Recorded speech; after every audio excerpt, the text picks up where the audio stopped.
You're locked in to the hottest station on the planet. Resistance is futile. The revolution has begun.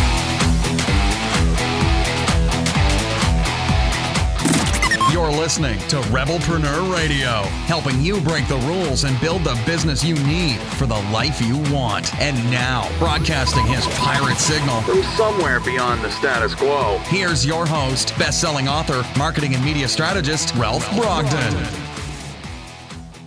Hello and welcome to Rebelpreneur Radio. It's the show that helps you build the business you need so you can live the life you want. I'm Ralph Brogden. Well, in case you haven't noticed it, there is a real dearth of leadership, a real lack of support for true leaders. And I was just, as I was preparing for my next guest, just taking kind of a quick inventory. There are a lot of offerings out there by women for women to support women and help women, and that's wonderful. I have a wife, I have 2 daughters, I have a granddaughter, so I'm all about empowering women. But I'm also a man, and I realize that there doesn't seem to be as many resources available to support men, to help men. And it's difficult because men typically have a hard time asking for help. And so that creates this vicious cycle where men are sometimes put in a position that they're not prepared for. And rather than get the support and the help that they need, they try to fake it until they make it. And that creates some real issues, some real problems. Today's guest is really an expert in helping men's mental wellness, leadership, trauma-informed emotional intelligence.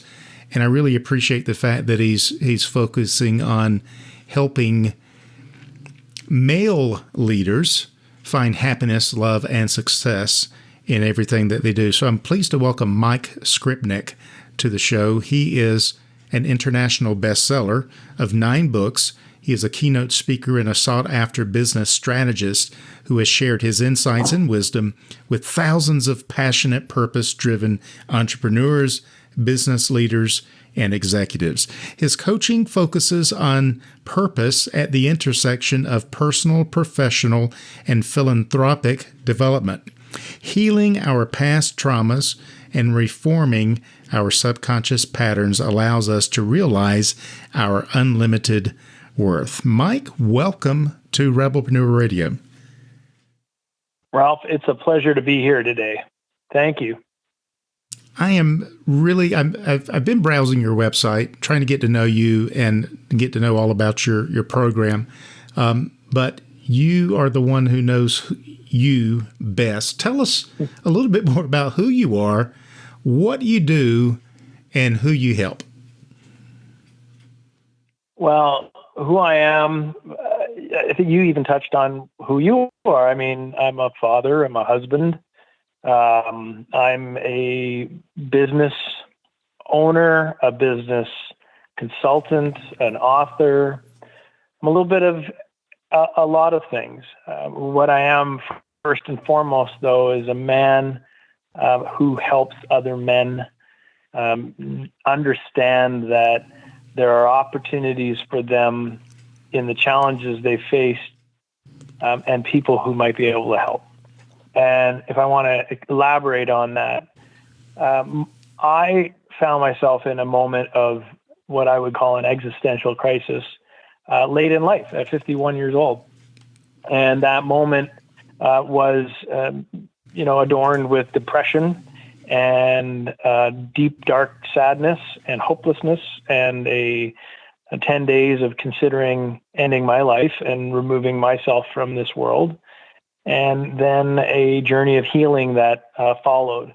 And it was the help of wonderful people in my life, wonderful family support, that I was able to navigate to get proper therapy and kind of exit that. And what had preceded all of that was 30 years of business success. Business success right out of university, being in professional sports and supporting that and having my own business, and then finding myself in the investment management world for over 20 years and taking an entrepreneurial approach to every day of that and building a business at one point for the last decade of my investment career on helping people give their money away versus hoarding it, addressing people's philanthropy and navigating the planning required for that. And so, I'd always been an entrepreneur and always been my own owner, never worked for anybody, worked on my own, and my customers were always the people I worked for.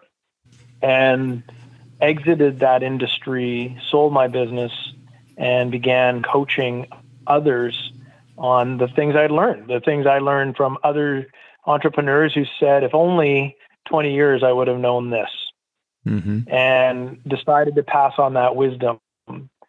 And with the knowledge I had and the information I had learned from great coaches and great training in order for me to put my business into a very specific niche, I thought I had something to share. And I was just about to go out and do that all over North America with a beautiful plan to scale up after a number of years. And I came home from some of that planning from a trip to New York, and we were shut in a week later with COVID.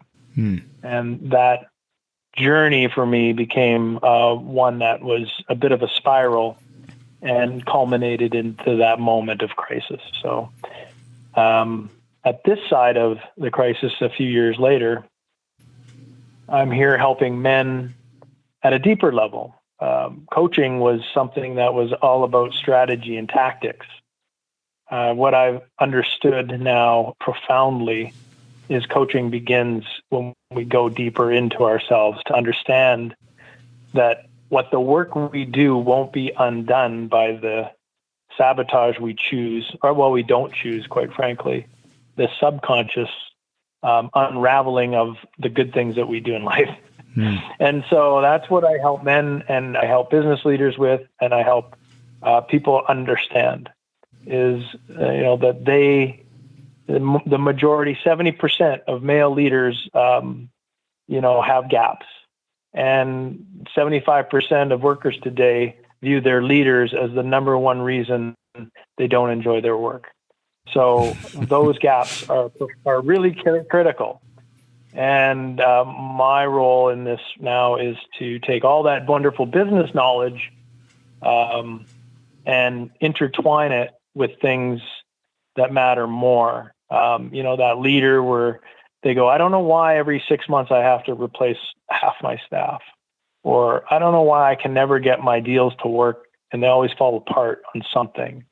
And when I can get people to stop looking outside themselves and inward, we often find some amazing breakthroughs. Wow. Yeah. I want to go back to what you said about coaching beyond strategies and tactics. It sounds like even with the best strategies and tactics, it's still possible for someone to self-sabotage over something that really has nothing to do or little to do with their external environment, and it has to do with some unresolved trauma on the inside. Is that fair to say?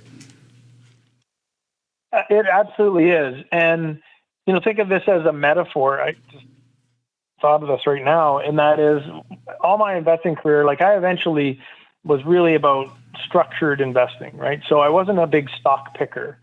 And one of the things that if I reflect to, is stock picking will work. The question is, did it work the first time you decided to do it or the very last time? And in between, when is the time that it doesn't work and you give it all back? Or being at Vegas at the tables, right? Yeah. Like, you might be winning for a while, but eventually you'll give it back, or vice versa. You might go on not having success, and then there's success, and it's always how great you were. And it wasn't just because it might happen. And what I find is if there are if there's gaps and they're caused by something deeper, like a developmental trauma that was untreated, unknown, or unaware of, that eventually, in some way, shape, or form, it rears its head and will inevitably affect you. Will it ruin your business? It might not, but it might ruin your marriage. Will it keep you from having an okay life? Maybe not, but you might be an alcoholic with okay life, right? Whatever it is, somewhere in there, if you were affected by some negative event that caused trauma response in your life during your developmental years, let's call it 12 weeks unborn to 20 years old, it's a strong possibility that you have this subconscious wiring that will inevitably, force you to protect yourself. But in modern day society, we don't have to protect our cave, so we do something that isn't very effective for modern life. Yeah. Well, we can see examples of that all over the place, but let's make it personal. I'll give myself as an example. I've got a real problem with rejection. I'm probably not the only one, but the unresolved issue of rejection, and the interesting thing is I'm not rejected that much, right? I'm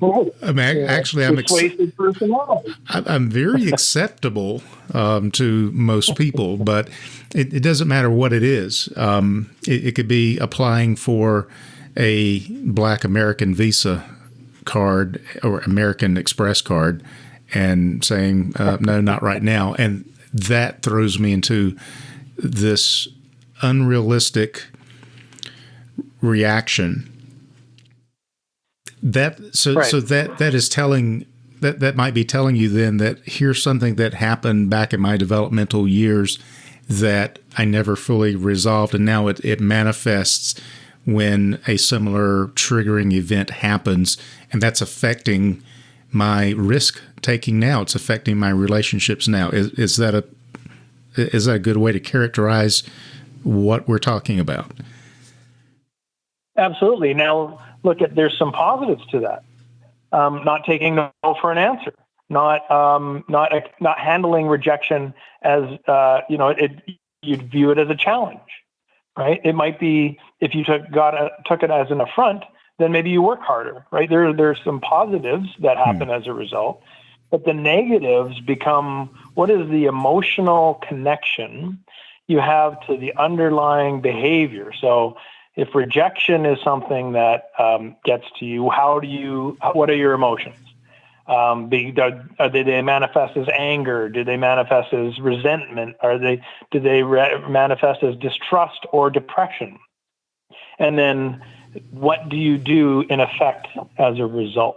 Mm-hmm. If you become confrontational in situations where that was not warranted, then you're going to be disruptive at work or in a relationship. If you avoid every situation going forward that might potentially give you rejection, then you miss opportunities and you no longer grow. So, how your behaviors manifest themselves, spurred by our emotions, because that's what it is. Our emotions are the signals. They send the signals to us to. It's like the anti-lock brake, the sensors in your car. Especially now with autonomous cars. The moment the sensor goes off, the brakes go on, right? The sensors are our emotions and the brakes are our behaviors, and they're inextricably linked until we understand where the behaviors originated. And the moment we get that piece, then we're able to break them apart and we're no longer driven by that emotion. It sounds like a lot of layers of the onion that somebody has to peel back. Is this a hard, difficult process? Have you found a way to make it easy? I mean, how does your process work with people trying to figure this out? Well, the difficulty is having the willingness to go into that moment, because it is a secret of some sort. As males, we're going to keep a secret because we perceive risk in the universe, that everything is at risk, that our possessions, our well-being, our family, our fire, our food, all of that stuff is at risk if we're not careful, right? And so when we perceive risk, we don't share, we don't open up, we don't become vulnerable. So even though the majority of the risks we perceive aren't real, right? They're wired into our primitive brain. And so the first thing is understanding that the risks we perceive are not nearly as bad as the risk of not dealing with the issue. Then we find ourselves the circle of trust, which is really one person who loves, cares, and you can have confidence in, and then a professional to navigate this. And so that's the next step, is disclosing that, hey, it's possible that, if you don't mind, because people think I'm an a-hole and call me one, and I think I am, actually. I can't help myself. That, like, I've had people say that. Like, I'm an a-hole, and I just can't help myself, but that's when I get in a certain circumstance, this is how I am. And, that admission that maybe, just maybe, that's coming from somewhere. And my position is, it's definitely coming from somewhere. It's definitely connected to something. The spectrum of what people receive as a trauma in their lives from a negative event is varied. One person, it might be, assault or abuse of some sort, and the other, just someone never talked to them. It could be, or something happened to the mom while they're in the womb, whatever it is. Something dialed in our primitive brain to say, preserve this person in this circumstance. Don't let them know you're doing it, because if they overthink it, they could die, right? Or, at the most primitive way. And if we acknowledge that that might exist in a plain way, regardless of all the emotion that it conjures, the whole can of worms you think you're bringing up, we just say that, yeah, there's probably something, and I know that people can help. No different than I have a genetic, disposition to some kind of illness, and if I work out, if I eat right, I actually can overcome it. So you find a dietitian and you find a trainer and you do it. The same couldn't be true with finding a psychologist or a therapist who can help you navigate it. It's as simple as that, and it feels heavier than that, because we delve into the place where our emotions are conjured. And, we have to get past that and say the reality, and this is where my book and my podcast and my entire movement came, was speaking with other men who'd gone through something, and then went through some healing journey, and out the other end, what I realized is we all sound the same.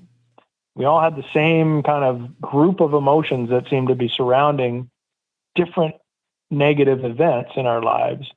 But what was clear is once we began that process of disclosure, help seeking, and sharing that information with just their select few, we were better.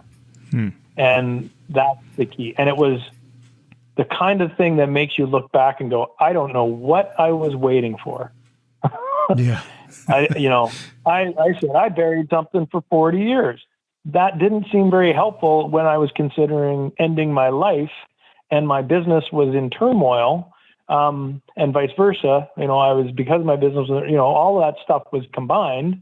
And it didn't seem as important in the early times when I was perfectly fine, but felt that there was something not quite right. That's the moment in my 20s, in my 30s, in my 40s that I wish I would have known that it was so simple to connect and to, I don't want to use the word fix lightly.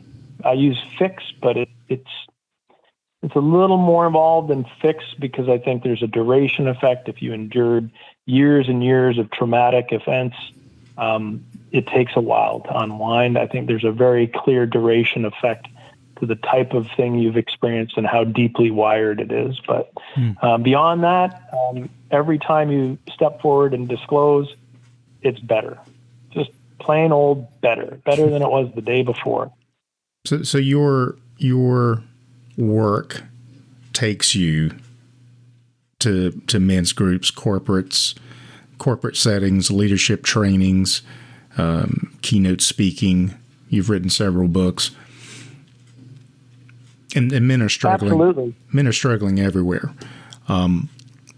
What is the big keystone problem? What is the main thing you see over and over again that is the biggest obstacle to most men? And if they can overcome that, then it kind of creates some momentum. But what is the big shift that you've got to get them to overcome before you can work with them towards that transformation?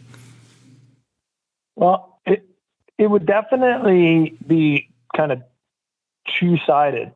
On one side, you have this immense perception of risk. I always say, you'd mentioned women have a lot of opportunity to gain help and get support, and women are just crushing it right now. Like this is the time to excel as a woman in womanhood, in at least North America at the very least. And they create something that they would call safe spaces. Now, women, as I understand, because I have a wife, I have a daughter, I coached young girls at one point in soccer for years, and what I learned is women do perceive the world as unsafe on a regular basis. Mm-hmm. Most men so safe spaces is the right phrasing to support women and give them a platform to have disclosure and conversation. And they find it in their social networks with other women. Men, on the other hand, we don't typically view most scenarios that we get into in life, even though we maybe should, as unsafe. But if I turn that and said there's a risk, we definitely get into many situations that we perceive risk. And so for us, being in a low risk or a risk-free space is a real key element of that conversation. So how do you put men who I recommend normalizing having a normal conversation about the things that might have been part of their developmental experience, have a normal conversation of it? Well, we need leaders, and this is why I focus on leaders, is because people who perceive you to be a leader, you may be very skilled at hiding whatever it is that was troubling you forever, because you can create financial buffers, success buffers, people buffers around and protect you from revealing the truth. We need those leaders who are right now 40 to 60, who set the tone in work, set the tone in entertainment, set the tone in sports, and really are dictating how we think about this world to create environments where they understand that they're better off for understanding what is deeper below the surface of their emotional intelligence, and that it's a simple process to move forward without risk so that they can create work environments, social environments, community and family environments where the young men of today, the 18 to 25-year-olds who are incredibly struggling right now to get their footing as men in North America in particular, that they have an environment that they can grow into as young men and older men, because the risk-free space, the acceptance and the understanding of how trauma connects to these gaps, that's key. So leaders create the opportunity for the younger men in a mentorship way, but I don't recommend that everyone has to grab on to somebody and become their mentor, although I certainly suggest that's an incredible thing to do in life. But we have a responsibility in leadership to understand our own stuff and then create an environment that when others go down that path, we don't have to know what exactly is going on, but we have to be there to support it. And if we just do that in a what I call normalized way, we've done something way beyond what I grew up in and what most people have grown up in in the working world as men. or in sporting world or in entertainment. The constructs that we put on ourselves or were put on us by men who came before us didn't have an understanding that, it's okay to connect these things, and it's okay to navigate them. And it's actually an elevation of one's psyche, intellect, and abilities to actually go in and deal with them. It was viewed as a weakness, and when in actuality, dealing with it becomes a strength. There's such a need for that risk. There's no such thing as a risk-free environment. Is that fair to say? Risk-free? I think there entirely is such a thing. Okay. However, it's not perceived to be. Because most of our risks in life are perceived risks. I mean, if you're just, what is a risk is standing on the corner. That's not a very risk-free environment if you're standing in the corner in downtown anywhere in North America. Right. But if you're in a room full of other men having a conversation, you can get to a pretty high likelihood that it can be risk-free. So it's really about the perception. That moment could be the scary thing. Sure. The perception of risk is more of the thing that holds us back than the actual risk. Absolutely. It's a fear-based item. And, I think the most uncomfortable conversations are the sports and the weather that we talk about, right? Because they're avoidance of things that matter. It's just our way of masculine, us men having a way to kind of skirt the issues that matter to us so that we can connect in some way that we perceive as risk-free. When in effect, it becomes very risky to just gain superficial relationships because no one will have your back if that's all it is. You don't have the support you need. You won't have an opportunity to disclose. You get to keep your secret longer, and that secret may eventually kill you. So, I think it's, so let's say, how do I work with men?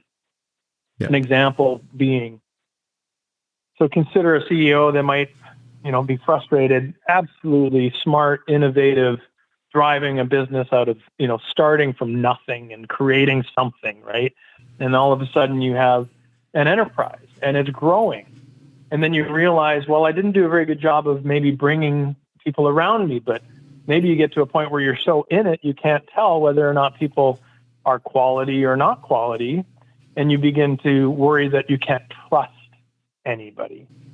And if I were having conversation with someone who said they couldn't have, I don't trust anybody. I don't trust my leaders or my managers to have my back, or I don't trust them to do the job that I need them to do. And then you get a second look and you go, well, all those leaders are very capable and actually they do the job. And so what's the trust piece about? Well, that trust piece becomes about you. And in fact, trust is always about us, right? So if you're the executive and you go, I can't trust any of my people to do anything, and if I can't leave the office and I can never not be connected because I don't trust anybody. Well, that's about you, right? That's not about the people. And so why is it that trust becomes such an important piece to you? And how do you act that out, right? And it might be the simple act of being connected all the time, being compulsive or micromanaging. Like, no, I'm not micromanaging. I'm just looking over, what I expect people to do. Oh, okay. Well, that's great. But how come you do it obsessively? And why did you text somebody at 2 a.m.? Like, none of that is productive, right? And your lack of trust then, permeates into the company, and the company starts to become dysfunctional. And it's not because it was there to begin with, but because you create the situation and you can't help it. And that's the key. Is you don't see it coming. You don't see it happening. You're not conscious of it. And you really, suggest it's other people's challenge. So when I'm able to be in a room with a CEO or an owner or an executive or any leader, in the past, I would have just said, let's deal with the strategy and tactics. Let's just, that might be a thing, but let's just grow your business, right?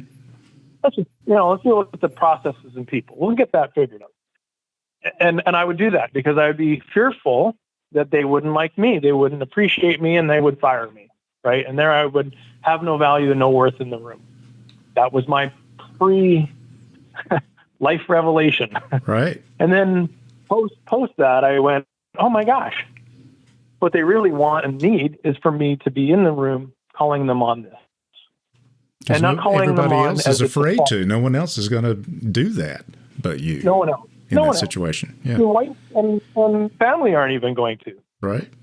Because these people are driving, they're otherwise a success. So I'm there not calling people out, not giving them the Dr. Phil treatment, but kind of, in a way that's understanding, because I get what it means to, I get what it means to pay your payroll on credit cards. I get that, right? And then the next month be flush, right? Or I get what it means to, make promises to the market and then have to deliver and not know if you can, right? I get that. I know what it means to have those conversations, or that lie awake all night thinking about how your business is running. So I can relate to that challenge and have that conversation that matters in the same breath. And for that, that becomes a valuable piece of someone's life. And so for me, purposefully moving through this, the next 47 years, I'm giving myself 100. Just FYI to anybody else there. 47 years, I only have so much time. That's how I lead. And that is by helping others, see more within themselves. Well, the name of of your organization is Unlimited Worth Project. You can look it up at unlimitedworth.org. Mike's got several books. There's a podcast, men's group. He offers corporate and leadership training, and just a whole suite of resources here to try and open up a conversation with people, or with men specifically, to speak about these challenges. Mike, what have you got going on right now that's got you really excited that you'd like to call attention to our listeners?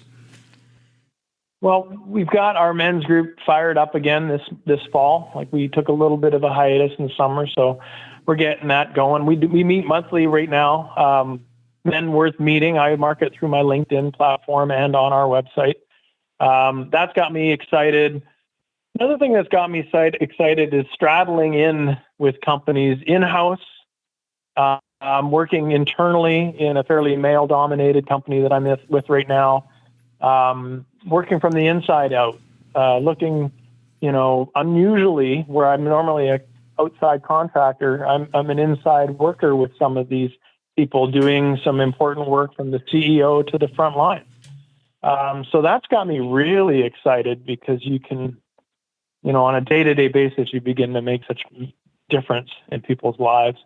But every time I have an opportunity like this, I appreciate you, Ralph, for putting this on and to host your show and ask me to be part of it, because, just the fact that I've had opportunities to continue to share this important message and the project that we're on, it just matters. I mean, one man making slight shift in their life and taking another step forward means that we might change an entire community, or heck, 50,000 people working for a company. Who knows?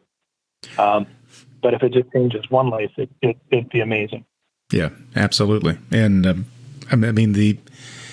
I would go beyond that and say society depends upon men being men, fulfilling their role. And it's hard to do that when you don't have the leaders, you don't have the support that you need. So I'm really grateful for your work, and I appreciate you being on the show today. Mike Skrypnek is an international bestseller of 9 books. He's a keynote speaker, sought-after business strategist who has shared his insights and wisdom with thousands of passionate, purpose-driven entrepreneurs, business leaders, and executives. You can find out more about the Unlimited Worth Project at unlimitedworth.org. And I hope especially every man listening to this will go check that out. Mike, Thank you so much for sharing your wisdom and your time with us today, your mission and your message. I really appreciate you being on the show. Thank you. It was my pleasure. Thanks so much for having me, Ralph.